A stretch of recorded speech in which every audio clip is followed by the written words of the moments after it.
Bom dia. Então, bom dia, gente.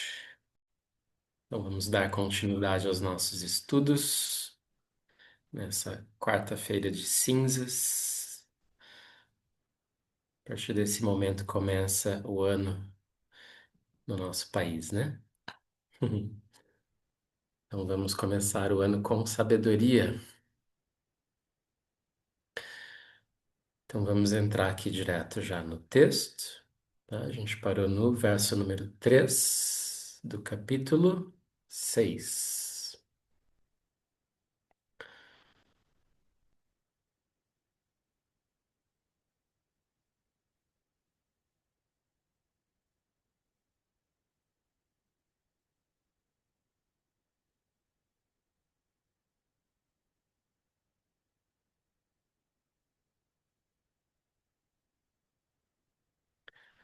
Então, vamos só falar um pouquinho mais desse verso 3.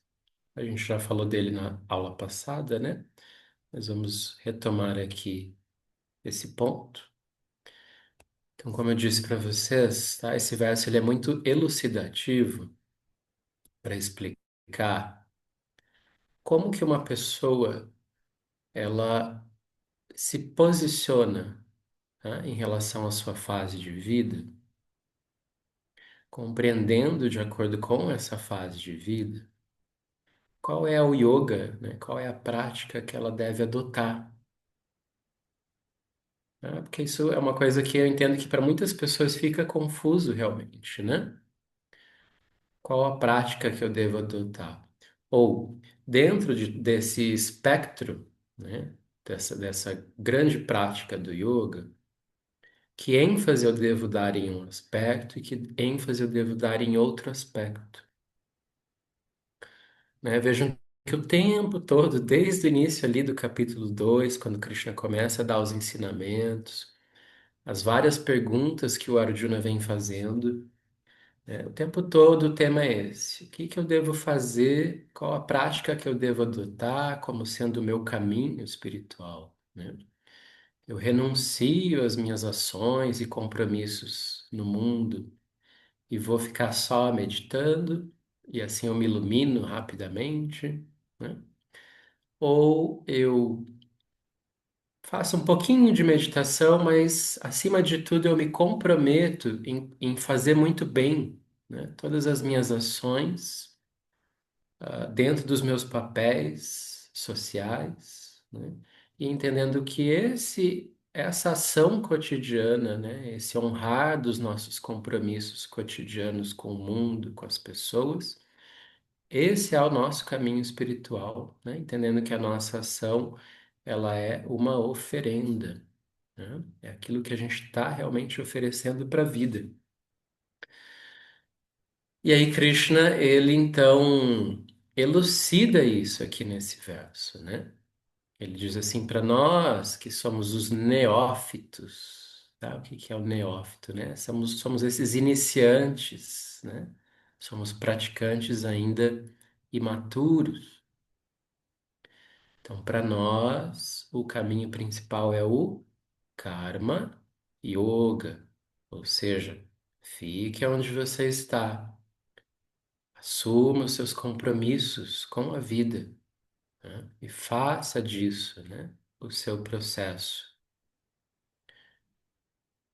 Aí Krishna diz, para aquele que já amadureceu espiritualmente nesse caminho e que já assim está realmente mais estabelecido nessa visão de que eu sou a natureza espiritual e não exatamente esses papéis que eu exerço temporariamente, né? Aqui nessa vida, só para a pessoa que já amadureceu isso profundamente, né? Aí sim, o caminho meditativo com ênfase, né? Nesse desprendimento das ações do mundo. Só então esse caminho ele pode ser considerado legítimo para a vida da pessoa, ok? Por isso, Krishna coloca aqui, né? Para aquele que está ainda subindo, né? nessa montanha, né, essa caminhada em direção à realização do yoga, Karma Karanam Uchate, é dito que o caminho, o meio é através da ação. E para aquele que já escalou e já chegou lá no topo, chama Karanam Uchate. Aí sim, a quietude, né? A meditação é o caminho, ok? Então lembrem dessas duas palavras: karma, a ação, e chama, a quietude. O que é muito comum na nossa vida, né? A gente pensa assim, ai, esse mundo é muito difícil, fica toda hora chegando problemas para eu resolver, e eu não aguento mais ter que ficar resolvendo problema. Eu quero sair disso, abandonar tudo, né? Então, às vezes a gente precipitadamente acha que a gente vai viver esse chama, essa quietude, né? Ah, o que eu quero é paz, o que eu quero é quietude. Não vou mais me comprometer com nada porque é só problema, né? E aí Krishna está dizendo isso é um engano. Se você tentar atropelar, né? Assim, pular a etapa e tentar criar um contexto artificial de paz, de quietude para sua vida, antes realmente de você se comprometer com a vida, né? E com todas as demandas que a vida vai nos trazendo, isso é um erro, né? Eu me lembro agora de uma história, né? Se eu não me engano, Solange, essa história tem relação com o Swami Tinadir, né? Ele me parece que havia um discípulo, eu não tenho certeza, tá? Se esse discípulo era o discípulo desse Swami ou se é uma história que vem de um discípulo de um outro Swami, mas ele ficou viúvo, né? Já numa fase da vida, né? Acho que lá pelos seus 60, 70, ele ficou viúvo. E aí ele chegou para o Swami e disse assim: Swami, finalmente chegou o meu momento. Agora eu quero tomar o voto de sannyasi, renunciar, né, a todos os meus papéis no mundo, porque eu vou me entregar completamente a Deus, né? E aí assim, minha esposa morreu e agora, né, eu me liberei, digamos assim, né, desse compromisso familiar e tudo. Eu estou muito feliz com essa nova etapa da minha vida, nem estou sofrendo, né? Aí dizem que o Swami falou para ele assim: Você não aprendeu nada, case de novo, né? Então, assim, você não aprendeu ainda, pode casar de novo, né? Então vejam como que é a habilidade, né, de um guru de perceber realmente o que está no coração da pessoa, né? E aí reconhecer o momento certo, né? Quando vai ser esse karma, quando vai ser esse chama. Então vamos dar continuidade aqui. Verso número 4.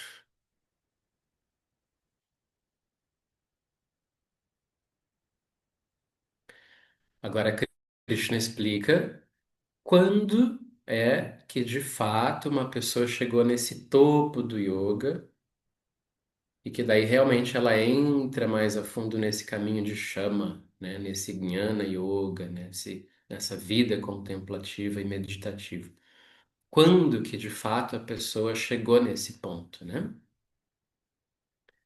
Então ele diz aqui, ó, quando a pessoa perde o apego pelas coisas dos sentidos e por todas as ações conectadas a esses apegos. Então, essa pessoa, tá, que sem forçar, de coração, ela está abandonando esses desejos, né, materiais. Aqui ele coloca, inclusive, né, Sarva Sankalpa Sannyasi, né? Então, lembrem que a gente falou no verso retrasado, né?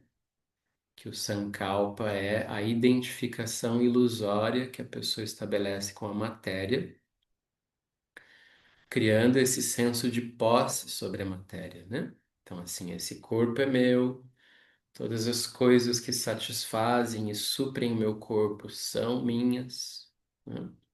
E eu vou ficar aqui apegado a isso tudo. Isso é o sankalpa, né?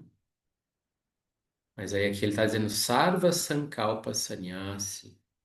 Quando a pessoa ela realmente sannyasi, né? Ela renuncia, ela abandona de coração, porque ela está realmente realizando isso, né? Não é um processo forçado, não é uma imposição externa sobre a pessoa. Ela de coração realiza e se desapega, né? Aí sim é dito que essa pessoa ela é esse yoga aruda, tá? Essa pessoa que chegou ali no topo do yoga, que agora pode realmente abrir mão dessas ações que prendem ela ao mundo e viver, né, essa fase de vida mais contemplativa, onde ela está ali num profundo estado de comunhão espiritual, né?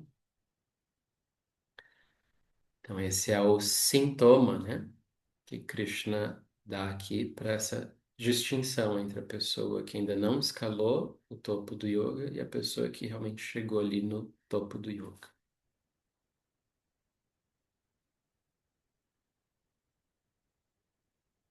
E aí, então, Krishna entra agora numa passagem, ele está aqui agora fazendo essa transição, onde logo mais ele vai começar a explicar o processo da meditação. E esses próximos dois versos, o 5 e o 6, são versos muito famosos, muito usados, tá, pelos professores que ensinam, né, esse conhecimento védico, né, toda essa tradição do yoga, né? Esses dois versos aqui são muito, muito usados. Então, o que que acontece? Tá? Nesses versos vocês vão ver, primeiro, reparem que a palavra Atma aparece muitas vezes. Vejam aqui, ó. Vamos contar aqui no sânscrito, ó. Atma, Anatma, tá? Uma, duas. Depois aqui de novo. Natmanam, três. Atmaiva, quatro. Hyatmano, cinco. Atmaiva, seis. Ripur Atmanaha. Sete vezes a gente tem aqui o termo Atma. Então, para a gente entender esse verso, vamos recobrar um pouquinho, tá? Nossa lembrança do que a gente já viu, dos significados dessa palavra Atma. Lembrem, tá, que a forma como o Atma é mais utilizado dentro do vocabulário védico é para se referir à natureza espiritual, ok? Acho que todo mundo lembra disso, né? Atma, Brahman. Lá no Yoga Sutra, Purusha, tá? São palavras que são predominantemente usadas para se referir à natureza espiritual. No entanto, essa mesma palavra Atma, Purusha, também muitas vezes é utilizada para se referir meramente a uma ideia de eu, né? Uma ideia assim vaga, genérica de eu. E muitas vezes essa palavra Atma também está se referindo à mente da pessoa, à mente do indivíduo. Aí vocês podem perguntar, mas como é que eu vou saber quando que a Atma se refere à parte espiritual, quando que a Atma se refere à mente? Isso, de uma certa maneira, está implícito no verso, tá? No texto, mas a confirmação vem de novo, dos acharyas, os grandes mestres que interpretaram, traduziram, né, esse texto para nós. Então, o que que acontece aqui? Krishna, ele está dizendo nessa passagem que dependendo da qualidade de mente da pessoa,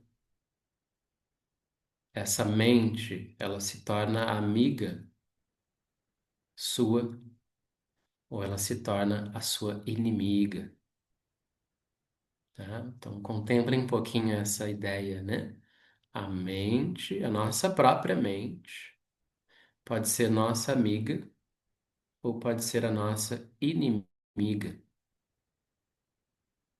né? Então, a palavra usada para essa mente amiga é quando ela diz que esse Atma, tá? Agora o Atma se referindo à mente, é Bandhur, uma amiga, tá? Bandhu é uma palavrinha que vem daquela mesma raiz bandha, tá? Que significa prender, juntar, fixar. Que vejam, ela também dá esse sentido de amizade, aliança, né? Então a mente, quando ela é nossa amiga, tá? Ela é bandha, tá? Bandhur. E quando ela é nossa inimiga, tá? Ela está sendo aqui chamada de Ripur, tá? A mente também, né? Atmaiva, essa mesma mente, ela pode ser o inimigo da pessoa, né? Por quê? Porque dependendo do estado dessa mente, é ela que vai carregar, né? O seu eu, né? A sua essência espiritual para o seu estado, né? De elevação. Tá? Veja que o tempo todo o Krishna está usando essa ideia de subir ou descer, né? Ele já usou isso ali atrás, nessa ideia de escalar a montanha, né? Do yoga. Então ele está dizendo isso, que a pessoa, por meio da mente, pode elevar o seu eu, ou pode fazer com que o seu eu se afunde. Né? O que que ele quer dizer com elevar ou afundar? Elevar é no sentido de conduzir esse eu para sua realização de moksha, de liberdade. E o que que é afundar, né? É conduzir esse eu na direção da ignorância que vai manter ele aprisionado nesse samsara. Também que o próprio samsara já foi também chamado de oceano, né? O oceano do samsara. Então a pessoa afunda, né? E fica mergulhada nesse oceano do samsara. Então vamos só olhar aqui a tradução, né? Então, Udaret Atmanatmanam. Então ele diz assim que através do Atma, tá? Que é a mente, a pessoa Udharet quer dizer elevar, tá? O seu eu espiritual. Natmanam avasadayet. E não deixar, né, que a sua mente o afunde, tá? Esse ava é para baixo. Dessa palavra, inclusive, vem aquela palavra conhecida, avatar, né? Que se popularizou por causa do filme, né? Avatar quer dizer aquele que descende, né? Aquele que vem do plano elevado, descendo aqui para esse mundo, né? Então, Ava para baixo. Então, não deixar, né, que a mente, devido à sua ignorância, né, leve esse eu para baixo. E aí ele diz, Atmaiva Hyatmano Bandhur. Por quê? Porque essa mente, ela pode ser o amigo do eu. Atmaiva Ripur Atmanaha. Mas essa mesma mente pode ser o inimigo do eu. Né? Muito interessante esse verso, né? E agora vamos para o verso seguinte, que enfatiza a mesma ideia. Então, olha só. A mente torna-se o amigo daquele que a conquistou, né? Então, assim como um amigo, né? A gente conquista a amizade, né? A amizade, ela não é uma coisa que vem assim de graça, né? Só porque a pessoa nos ama incondicionalmente. A gente vai conquistando a amizade da pessoa, né? Pelo quanto a gente realmente se dedica, pelo quanto a gente cuida, pelo quanto a gente demonstra respeito, afeto, né? Pelo quanto a gente é justo ali naquela relação com aquela pessoa. Então a gente vai conquistando essa amizade. E aqui ele está dizendo que a pessoa, então, deve conquistar a amizade da sua própria mente, né? Essa conquista aqui é a palavrinha dita, né? Então ela conquista o quê? Bandhur, a amizade, né? Da sua mente. E aí ele coloca agora a oposição, né? Então, mas para aquele cuja mente não foi conquistada, a mente, como um inimigo, permanece hostil,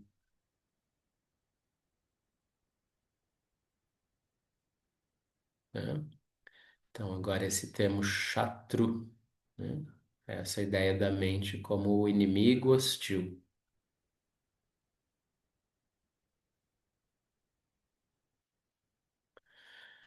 Ah, então fica essa reflexão agora, né? Como é que a gente está conseguindo se relacionar com a nossa mente? Tá? A gente está fazendo dela uma amiga ou a gente está fazendo dela um inimigo hostil? Hum, Interessante, né? E aí a gente pensar que esse amigo ou esse inimigo não se desgruda de nós, né? A maneira como a gente cuidar daquilo, né? Vai ser realmente o que a gente vai ter como companhia constante. Eu tenho um amigo que ele diz assim que uma das formas da gente medir isso, né, do quanto a nossa mente está sendo nossa amiga ou inimiga, é o quanto a gente consegue assim ficar bem com a nossa própria presença ou ficar mal, né, quando a gente está diante da nossa própria presença. É uma pessoa que, por exemplo, quando ela está nos seus momentos solitários, né, ela se sente bem consigo mesma, né? De alguma forma, ela está tendo essa mente como amiga. Mas aquela pessoa que, digamos assim, foge de si, né? Foge desse momento de estar consigo, né?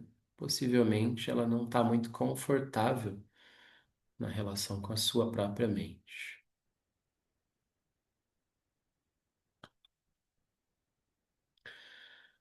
Vamos só até aqui hoje,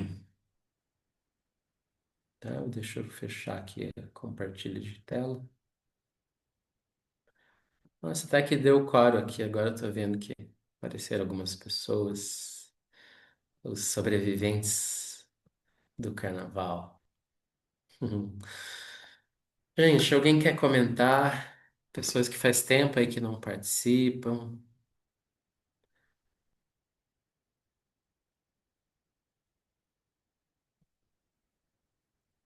Diga, Fátima, pode abrir o seu microfone. Bom dia para todos. Essa palavra sankalpa, ela é sinônimo de asmita? Hum, Não é sinônimo, né? hum, A palavra asmita, asmi, é como se fosse a conjugação do verbo ser na primeira pessoa. É quase como se a gente, asmi é como se a gente estivesse dizendo eu sou, né?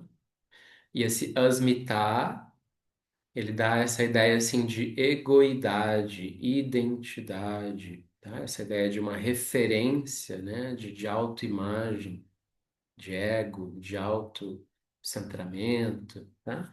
Esse é o sentido bem literal da palavra asmitar. E Sankalpa, ele traz mais uma ideia assim de é um tipo de pensamento ou crença profunda que a pessoa tem, né? Que está ali no pano de fundo da maneira como ela sente a vida, interpreta a vida, né? Essa ideia da palavra Sankalpa. Então, é aquela forma como lá no fundo da minha mente, né, eu tenho assim o meu jeito próprio de interpretar a vida, entender a vida.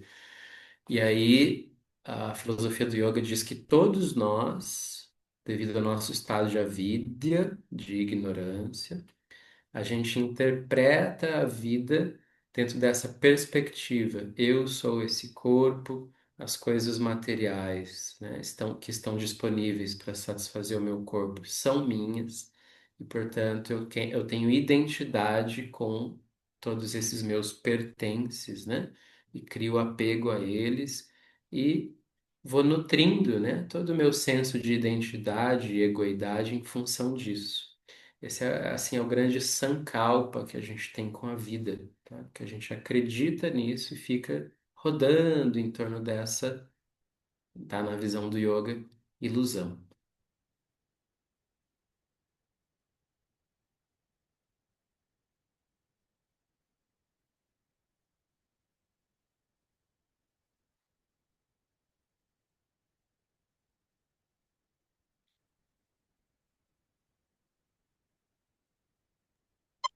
Marcos, deixa eu fazer uma pergunta.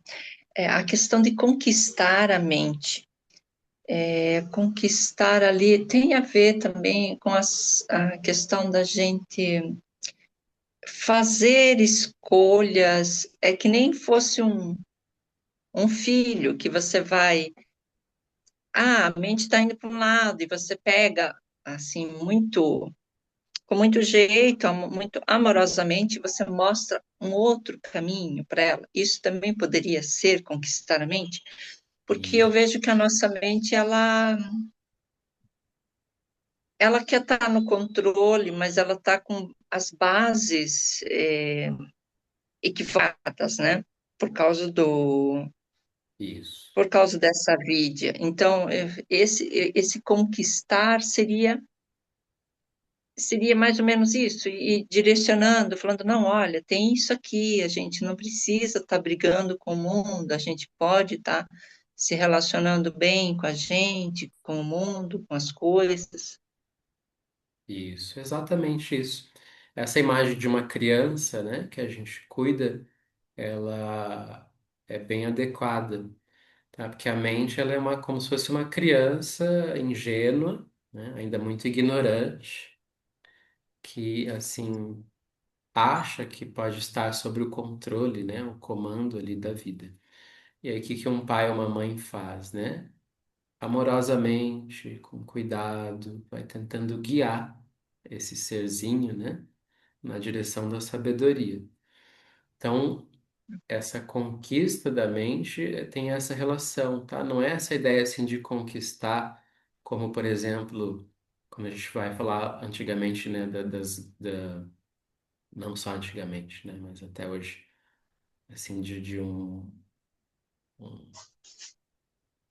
um líder que quer conquistar o território ou o povo, né, Na base adversário, da imposição, nessa na coisa base da da imposição. imposição, da subjugação, da violência, né? Isso jamais vai Uhum. funcionar com a mente. Essa ideia de conquistar tem a ver com essas imagens que a gente trouxe, né? Como conquistar um amigo, como conquistar o amor de um filho, né? Então a gente está ali cuidando, é esse cuidado, esse respeito, né? É isso que é realmente conquistar a mente, tá? Acho que é bem importante a gente lembrar disso. Então, quando Ok. a gente pode pensar até fazer esse exercício diariamente, né? Como se a gente pudesse separar assim dois eus. Tem um eu que está aqui buscando um pouco mais essa fonte de sabedoria. Aí, a partir disso, a gente tem a nossa humildade, tá? Vocês vão ver mais à frente, Krishna, inclusive, ele vai responder para o Arjuna, né? Quando o Arjuna pergunta o que é a sabedoria. Krishna vai responder que a sabedoria é a humildade. Então, assim, daí a gente tem que ter essa humildade de pensar assim, não, mas tem um eu com o qual eu estou mais identificado, que é o meu eu ignorante. Eu sou um ignorante. A gente deve ter a humildade de se, assim, dizer isso para a gente mesmo todos os dias, né? E aí, então, bom, vamos cuidar desse ser que ainda precisa aprender, né? Como sair dessa ignorância. E aí você Right. pode ter essa relação mesmo, né? Como um pai ou uma mãe que cuida de um filho, bom, eu vou tentar cuidar desse eu ignorante, né? E vou tentar Sim. realmente dar orientação para que essa ignorância seja aos poucos superada. Tinha um livro muito antigo, eu comprei uma vez num sebo, mas o livro estava assim terrível. Só que me chamou muita atenção. O título do livro dizia: Seja você mesmo seu melhor amigo. E tinha a Hum, ver com essa uhum, questão. E uma sim. outra frase que eu ouvi esses tempos eu achei muito interessante, né? Que eu estava acompanhando o pessoal do Walk for Peace, e onde ele disse assim: sem professor não há caminho, e Uhum, sem humildade não há sabedoria. uhum, é, É, são exatamente. coisas que elas estão Inclu- todas E, ligadas, né? inclusive, elas estão juntas, né?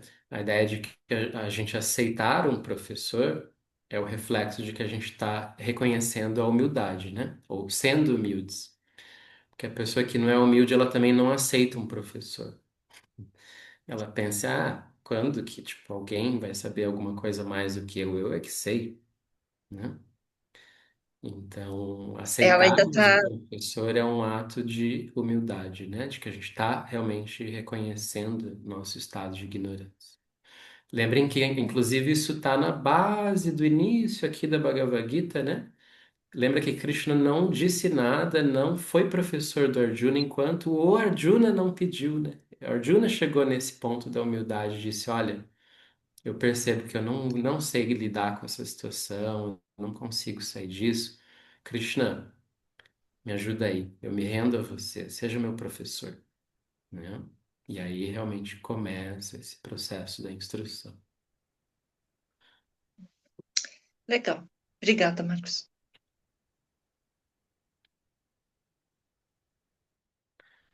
Então, finalizamos por hoje, gente?